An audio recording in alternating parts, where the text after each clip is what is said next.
Oh, geez, the shaky cam. Whoa, whoa, whoa. All right. Well, hello, everyone, and welcome back to DCC Sodor. Obviously, we're looking at something a little different. Now, this might not be for everyone, but I wanted to document this because this train, you know, has some special meaning behind it. Um, so we're going to be talking about. I'm going to be calling this series "Building the California Zephyr." Um, so what does that mean? Well, exactly what I'm talking about here. So this is an Athearn Genesis Amtrak P42. Sweet, awesome detail, and we'll go over that in a little bit. But what's more important is what's behind it. So I've already started this. Purchased an Amtrak Viewliner baggage car and one Amtrak Superliner dining car and three Amtrak Superliner coach cars. These are all made by Kato. They're pretty nicely detailed. I mean, I think personally the thing I like about them the most is the finish. Um, so I'm calling this Building the California Zephyr because I am working to have the correct uh, eight. So I have four cars and five cars now, and I need three more. Yeah, eight. Like if math didn't fail me all the time, then yes, I would know that. Yeah, we need eight cars. So I'm gonna back the locomotive back into the shot here as we talk more about this, and I'll kind of splice in some running shots of this train so far. So the reason why I'm building the California Zephyr is due to some family ties. The California Zephyr stops in a little town called Truckee, California. You may or may not have heard of it.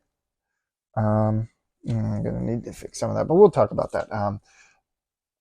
And Truckee is a very, very special place for my family. We've Though I've only visited it for the first time this year. I'll show some pictures here of my trip there. I'll show some Amtrak stuff. Um, so I just, for personal reasons, it means a lot. So I decided that I wanted to model the California Zephyr when it passed through as I was in Truckee. I feel like that's pretty reasonable here on the track. Anyways, so unfortunately, it didn't have a special commemorative locomotive on this, but this locomotive has some special meaning as it is one of the first Amtrak trains I saw with one of my best friends. So he and I have dubbed this one of our special locomotives. So, anyways, not getting into all the sappy stuff here. We're just having a good time here. We're gonna talk more about the California Zephyr. So, uh, we'll get back into the California Zephyr again. Rambled on there and didn't like it, so re-recording. Here we go. So the California Zephyr is a long-distance passenger train, according to Wikipedia, operated by Amtrak between Chicago and the San Francisco Bay Area. It's Amtrak's longest daily route and the second overall after the Texas Eagle. Approximately takes 51 and a half hours, but typically, because of freight delays, it'll take a lot longer. Um, so so the California Zephyr has some predecessors of the city of San Francisco on the UP line. The California Zephyr ran by the CB&Q, Denver, Rio Grande, and Western Pacific, and a couple other like the San Francisco Chief on the Santa Fe. The Rio Grande also ran their own Zephyr. So, anyways, we get to the Amtrak era. So, in the modern day, Amtrak California Zephyr either runs with two P42 GE locomotives on it, like this one you see here, or two of the new Siemens ALC 42 chargers. And then, as I said, it runs with this, with the Kato Viewliner. Well, not the Kato Viewliner 2, it runs with a real Viewliner 2, but it runs with a Viewliner 2 baggage car. And typically next in line, which I don't have at the moment, would be a transition sleeper. And when I saw it, I believe it only had one sleeper on it after the transition sleeper, and then it had a diner, which you see here, then the super liner sightseer lounge car, and then 3 coaches, which I have here.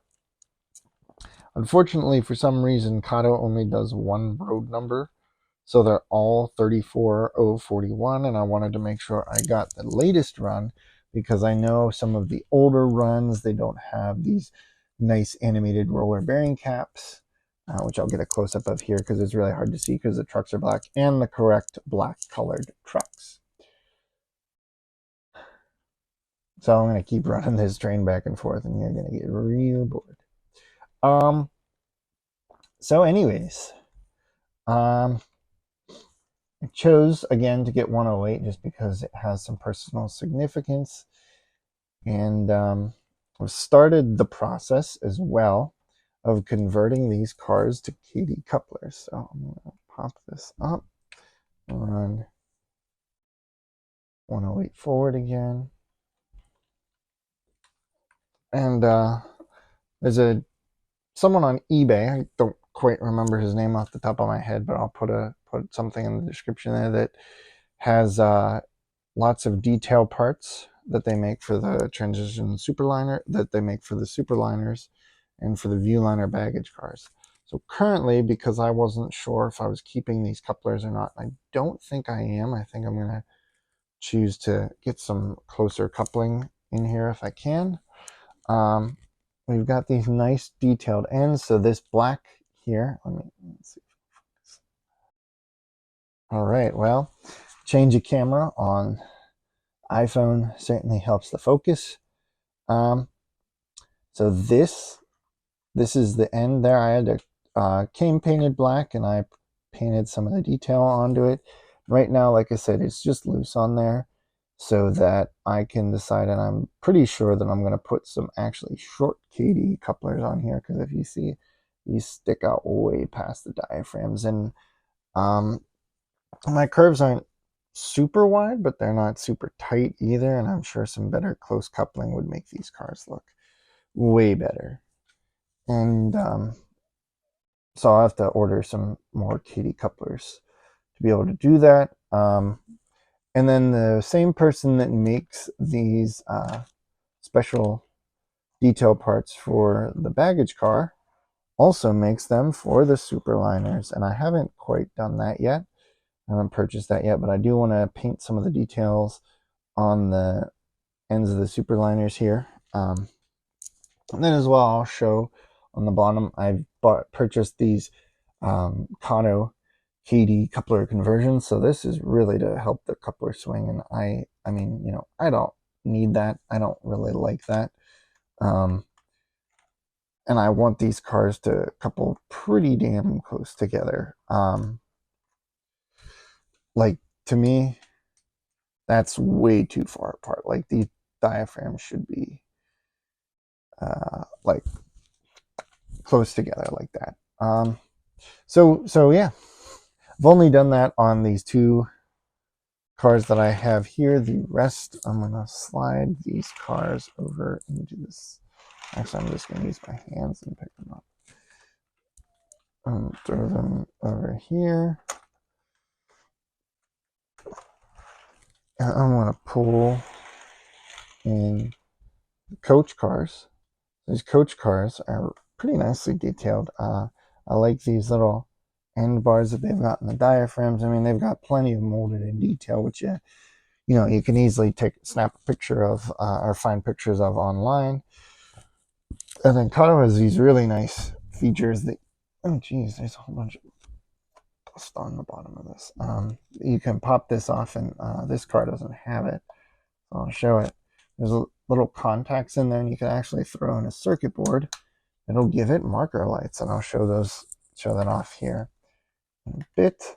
But these are the plastic Kato couplers, which I really think look goofy, which is why I'm planning on installing my own KD couplers for one thing. And again, you can see here on the superliners, on this superliner, especially this KD coupler sticks out really far. So I am definitely going to get a short shank coupler for that. Like I said, I've got 3 of those superliners. And I'm going to throw this train back together, power up the layout, and let's get some running of these guys. I think these will look pretty sweet once we get it going.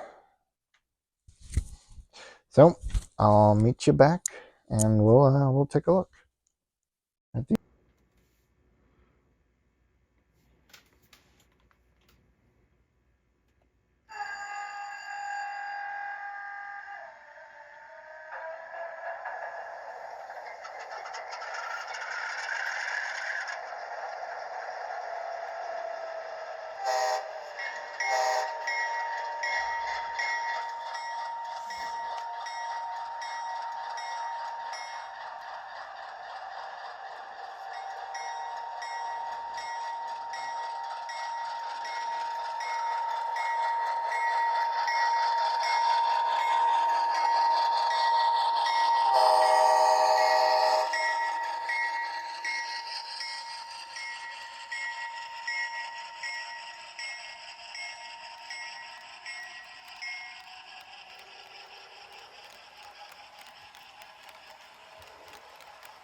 All right, well, I hope you enjoyed the running session. If you'd like to see a full video on my Athearn Genesis P42, let me know in the comments below.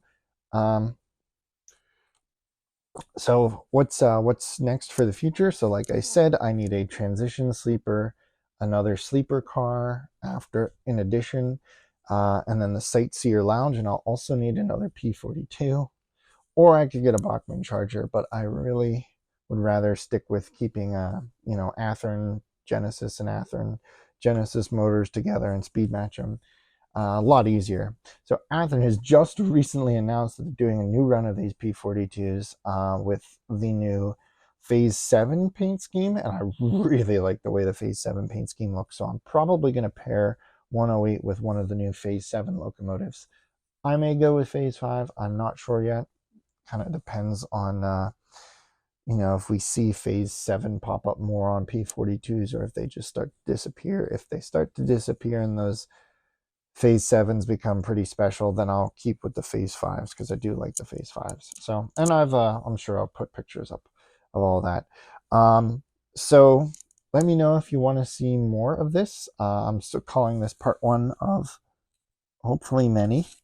Well, hopefully not too many. I plan on getting the transition sleeper and the sleeper car here in the future, in the quite near future, and then as well the sightseer lounge car. I'd like to get the train finished up, and then I can I'll make a video going over the detailing, adding the lights, installing the Katy couplers, and all that good stuff.